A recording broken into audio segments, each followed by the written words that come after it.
আসসালামু আলাইকুম। আজ শুক্রবার 22শে চৈত্র, 25শে রমজান, 5ই এপ্রিল। বাংলাদেশ বেতার সিলেট সংবাদ পড়ছি সাইমন রহমান। প্রবাসী কল্যাণ ও বৈদেশিক কর্মসংস্থান প্রতিমন্ত্রী শফিকুর রহমান চৌধুরী বলেছেন, দেশের উন্নয়ন ও অগ্রগতিকে প্রবাসীরা গুরুত্বপূর্ণ অবদান রাখছেন। তাই প্রশিক্ষণ দিয়ে দক্ষ হয়ে বৈধভাবে বিদেশে গেলে সকলেই উপকৃত হবেন।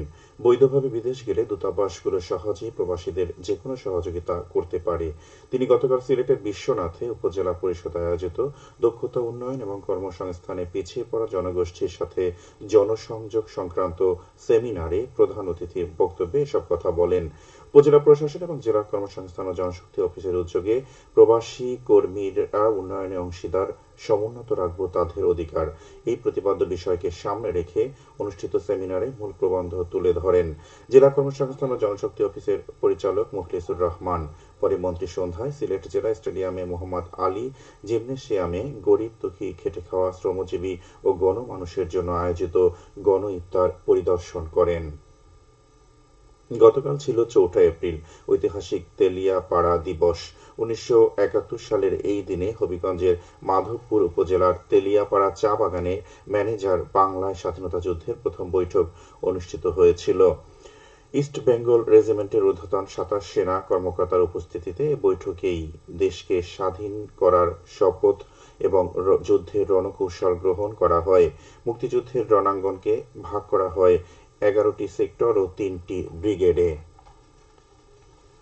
অস্ত্রের স্লোগান যোগান দেয়া, আন্তর্জাতিক সমর্থন সহ গুরুত্বপূর্ণ ঐতিহাসিক সিদ্ধান্ত গৃহীত হয় এ সভায়। প্রতি বছর 4 এপ্রিল হবিগঞ্জ জেলা মুক্তিযোদ্ধা সংসদের উদ্যোগে অনুষ্ঠানের আয়োজন করা হলেও এবার পবিত্র রমজানের জন্য সীমিত আকারে কর্মসূচি গ্রহণ করা হয়।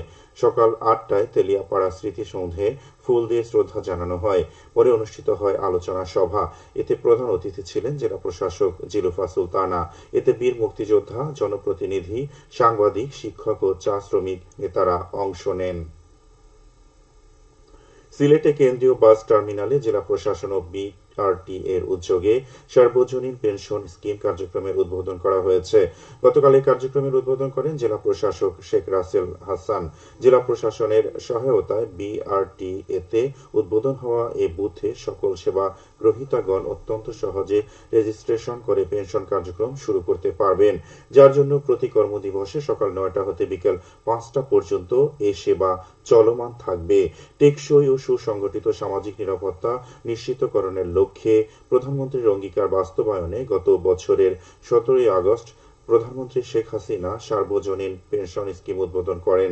এরই ধারাবাহিকতায় সার্বজনীন পেনশন স্কিমে 18 থেকে 50 বছর বয়সী সকল বাংলাদেশি নাগরিক অংশ নিতে পারবেন। তবে বিশেষ বিবেচনায় 50 ঊর্ধ্ব নাগরিকগণ ও 10 বছর নিরবচ্ছিন্ন চাঁদা প্রদান করলে আজীবন পেনশন সুবিধা পাবেন। পবিত্র ঈদ উল ফিতর উপলক্ষে হবিগঞ্জ জেলায় প্রায় 1,04,000 ভিজিএফ কার্ডধারী নারী পুরুষকে 10 কেজি করে সরকারি চাল দেওয়া হয়েছে। গতকাল জেলার বিভিন্ন ইউনিয়ন এবং পৌরসভায় এই চাল বিতরণ কার্যক্রম শুরু হয়। এর মধ্যে হবিগঞ্জের 5টি পৌরসভায় 24,645 জন ভিজিএফ কার্ডধারীর মাঝে 247 মেট্রিক টন চাল দেয়া হচ্ছে। 9 উপজেলায় 79,354 জন কার্ডধারী পাচ্ছেন আরও 794 মেট্রিক টন।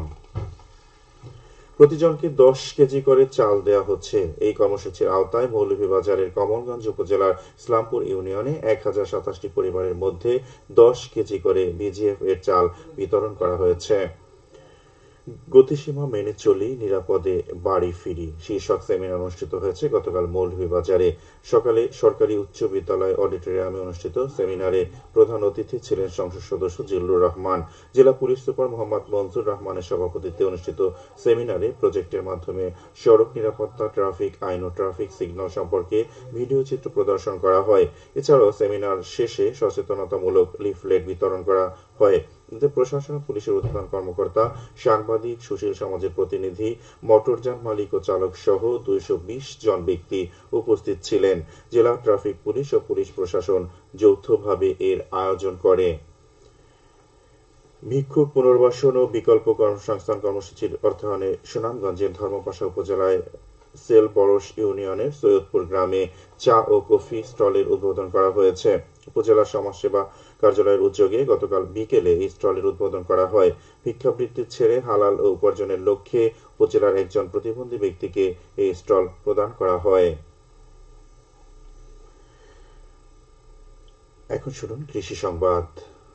প্রবাসী কল্যাণ ও বৈদেশিক কর্মসংস্থান প্রতিমন্ত্রী শফিকুর রহমান গতকাল দুপুরে সিলেটের বিশ্বনাথে উপজেলা পরিষদ অডিটোরিয়ামে উপজেলা প্রশাসন এবং কৃষি সম্প্রসারণ অধিদপ্তরের উদ্যোগে আয়োজিত উপজেলার বিভিন্ন এলাকায় ক্ষুদ্র ও প্রান্তিক কৃষকদের মাঝে বিনামূল্যে আউশ ধানের বীজ ও রাসায়নিক সার বিতরণ করেন। কৃষি প্রণোদনা কর্মসূচির আওতায় উপজেলার ২,২০০ জন কৃষককে ৫ কেজি বীজ, ১০ কেজি ডিএপি সার ও ১০ কেজি এমওপি সার বিতরণ করেন। এদিকে কৃষি প্রযুক্তি বিষয়ক কৃষক প্রশিক্ষণ অনুষ্ঠিত হয়েছে সুনামগঞ্জের ধর্মপাশা উপজেলার কৃষি কর্মকর্তার কার্যালয়ে। গতকাল অনুষ্ঠিত প্রশিক্ষণে উপজেলার মধ্যনগর ইউনিয়নের ৬০ জন কৃষাণী অংশ নেন। কৃষি বিভাগ এই উদ্যোগ নেয়। খেলার খবর ক্রিকেট। সিলেট জেলা স্টেডিয়ামে দ্বিতীয় বিভাগ ক্রিকেট লিগে আজ শেখঘাট পাওনিয়ার্স ক্লাব ইয়াং ভিক্টরস ক্লাবের মোকাবেলা করবে। গতকাল জালালাবাদ ক্লাব ৪২ রানে স্টার্স ইউনাইটেড ক্লাবকে পরাজিত করে। প্রথমে ব্যাট করে জালালাবাদ ক্লাব ৩৪ ওভার ২ বলে সবকটি উইকেট হারিয়ে ১৯৩ রান করে। জবাবে স্টার্স ইউনাইটেড ক্লাব ৩৫ ওভারে ১৫১ রানেই গুটিয়ে যায়। সেহরি ও ইফতারের সময়সূচি। সিলেট ও এর পার্শ্ববর্তী এলাকায় আজ ইফতার সন্ধ্যে ৬টা বেজে ১৪ মিনিটে এবং আগামীকাল সেহরির শেষ সময় ভোর ৪টা বেজে ১৮ মিনিটে। সবশেষে আবহাওয়া। আজ বেলা ১টা পর্যন্ত পূর্বাভাসে বলা হয়েছে সিলেট ও পার্শ্ববর্তী এলাকায় পশ্চিম উত্তর পশ্চিম দিক থেকে অস্থায়ীভাবে ঘন্টায় সর্বোচ্চ ৬০ কিলোমিটার বেগে ঝোড়ো হাওয়া বয়ে যেতে পারে। সেই সঙ্গে হতে পারে বৃষ্টি অথবা বজ্রসহ বৃষ্টিপাত। এসব এলাকার নদীবন্দর সমূহকে ১ নম্বর সতর্কতা সংকেত দেখিয়ে যেতে বলা হয়েছে। আজ সিলেটে সূর্যোদয় হয়েছে ৫টা বেজে ৪০ মিনিটে এবং সূর্য অস্ত যাবে সন্ধে ৬টা বেজে ১০ মিনিটে। সংবাদ শেষ হলে আমাদের পরবর্তী স্থানীয় সংবাদ প্রচারিত হবে দুপুর ১টা বেজে ৫ মিনিটে।